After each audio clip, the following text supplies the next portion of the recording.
Kuya Shane, pwede mo ba akong turuan sa manual mode? Okay, sige. Ano ba yung gusto mong malaman tungkol sa manual mode? Paano ba gamitin yan, Kuya Shane? Okay. So, halimbawa, naka-drive ka ngayon, umaabante yung sasakyan mo, pwede mo naman siyang gamitin kahit naka-stop or umaandar.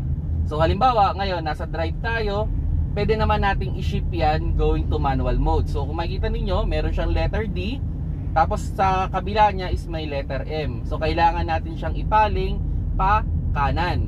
Yung iba naman, pinapaling pa kaliwa. So, ito pa kanan. So, halimbawa, ayan, nasa drive tayo ngayon, ipapaling ko siya pa kanan. Then, yun, masishift na natin siya sa manual mode. Yan, so makikita mo, meron siyang number 4 at meron siyang letter M dun sa kanyang shifter. Yan yung paggamit ng manual mode natin.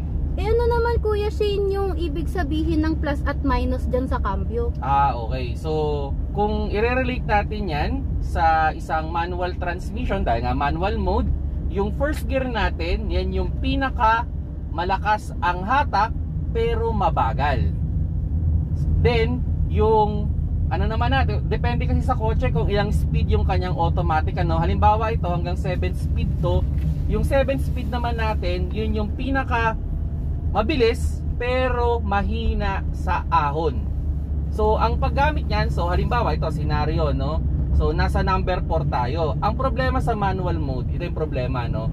Hindi siya kusang nagdadagdag ng cambio. Ikaw talaga yung magdadagdag. Pero, pag bumabagal ka, siya naman yung kusang nagbabawas. So, halimbawa yan, naka number 4 tayo, gusto pa nating pabilisin. Kahit, nakaapak ka sa gas o hindi ka nakaapak sa gas, pwede ka magdagdag ng cambio. So, yan. O yan, makikita mo, number 5 na siya, papabilisin pa natin. Pero dahil paahon to, kailangan natin magbawas. Kailangan para bumilis tayo. Yan, bumibilis tayo. Nasa third gear siya, bumibilis tayo.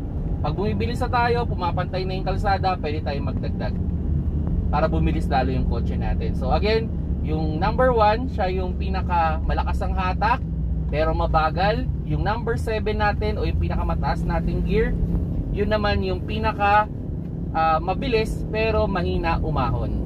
Pwede bang ilipat sa manual mode habang umaandar? Yes. O halimbawa yan, scenario ulit, nasa drive tayo. O ililipat ko papunta sa manual mode. So ipapaling ko lang siya pa kanan. Yun, nasa manual mode na siya. Pwede yun, walang problema dyan. Pero ito yung reminder ko pag maglilipat kayo from drive going to manual mode, dapat nasa control speed kayo. Or sana hindi more than 60 kph yung takbo ninyo. Para mas safe lang naman to. Para maiwasan ninyo yung biglaang pwedeng pag-engine brake or pag-shift ng cambio. Para smooth na smooth lang yung transition ng inyong pagpapatakbo. Eh paano naman, Kuya Shane, pag nakahinto, pwede ko rin bang ilipat sa manual? Oo, pwede rin naman. So halimbawa, ito, sige, sample tayo, ihinto natin. So makita ninyo, pag pumipreno ko, kusa siyang magbabawas ng cambio.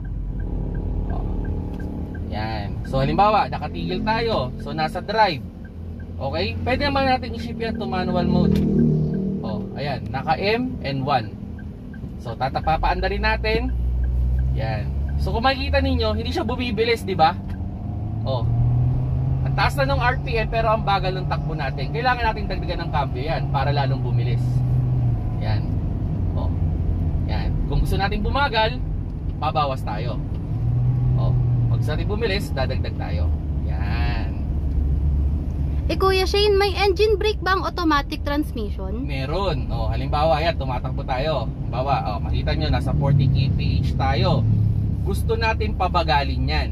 Pwede ninyong gamitin yung inyong manual mode para magkaroon kayo ng engine brake. So yung engine brake na yan, okay, so ang idea doon, yung makina natin yung kusang pipigil dun sa pagpapabilis ng sasakyan. Kumbaga kahit hindi tayo na membreno, bumabagal siya. So halimbawa yan, tumatakbo tayo ng mga 50 kph, gusto natin pabagalin na walang apak sa preno, pwede, babawas tayo ng cambio, bababa natin.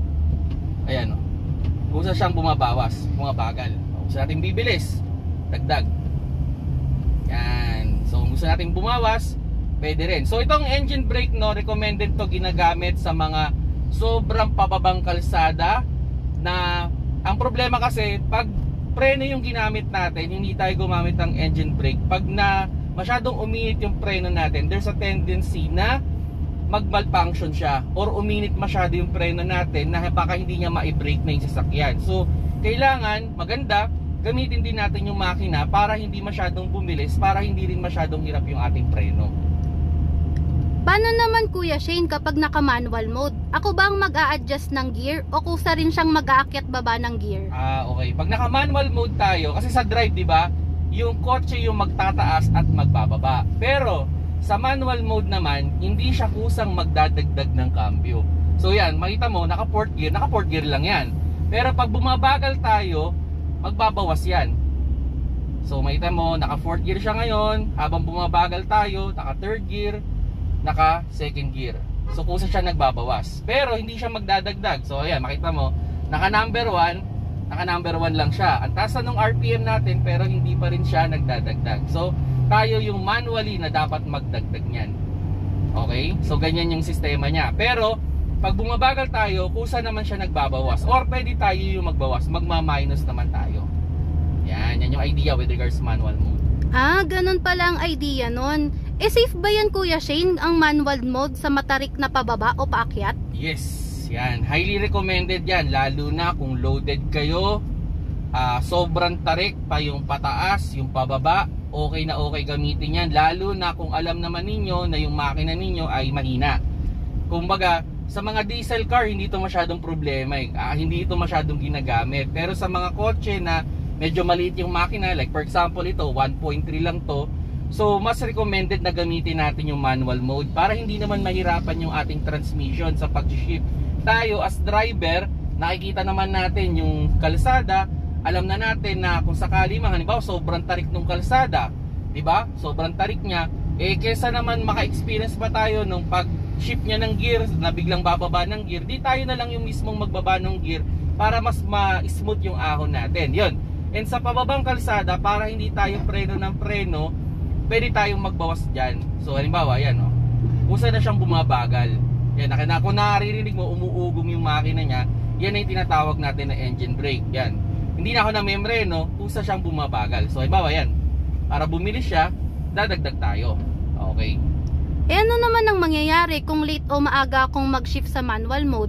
Okay. So halimbawa, dagdag ka ng dagdag. Mag-a-alarm yan. Yan o. 6. Yan o. Mapamarinig mo, nag-a-alarm siya. Ayaw niyang payagan yon. Now, pag nagbababa naman tayo, makaka-experience ka dyan ng engine brake. Hindi siya masyadong recommended yung baba ka rin ng baba. Dapat ititignan mo rin yung speed mo based doon sa cambio na na ipapasok mo rin. Para hindi siya, pero pag mali yung ginagawa mo, nag-a-alarm naman yan. Yun naman yung maganda sa manual mode. Hindi mo siya masisira kasi pag mali yung ginagawa mo, mag-a-alarm yan o hindi ka niya papayagan. Makakatipid ba ako sa gas sa manual mode? Okay. Kung hindi mo pababayaan yung pag-shift ng gear, yes, makakatipid ka. Pero on experience, kung syempre minsan hindi man natin na babantayan yung RPM natin, hindi natin na minsan mas malakas sa gas yung manual mode kasi hindi siya kusa nagdadagdag ng cambio Pero kung babantayin mo talaga, pwede, mas makakatipid ka dyan. Pwede ba ako magpalit agad mula M pabalik sa D habang umaandar? Yes, pwede rin. So halimbawa, yan, naka-M tayo or naka-manual mode tayo, pwede tayo mag-shift to drive. Walang problema yon. Pwede rin natin ibalik yan sa manual mode, wala rin problema yon. Pero yun nga, ang reminder ko, dapat nasa control speed tayo pag tayo ay mag-shift ng gear o magpapalit-palitan tayo niyan. Kailan naman mas magandang gamitin ang manual mode kesa sa drive? Okay. So, mas recommended na gamitin yung manual mode natin pag tayo ay dadaan sa isang sobrang pababang kalsada or sa sobrang matarik na kalsada. Sa sobrang pababa, para makapag-accumulate tayo ng tinatawag na engine brake para hindi tayo magpreno na magpreno. Sa paakyat naman, para yung sasakyan natin smooth lang yung ahon. Kumbaga, kung sa tingin natin loaded tayo, mahina yung makina natin, tapos sobrang tarik, ilagay natin sa manual mode, lagay natin sa first gear or second gear, makikita ninyo mas malakas yung ahon niya, mas smooth yung ahon niya.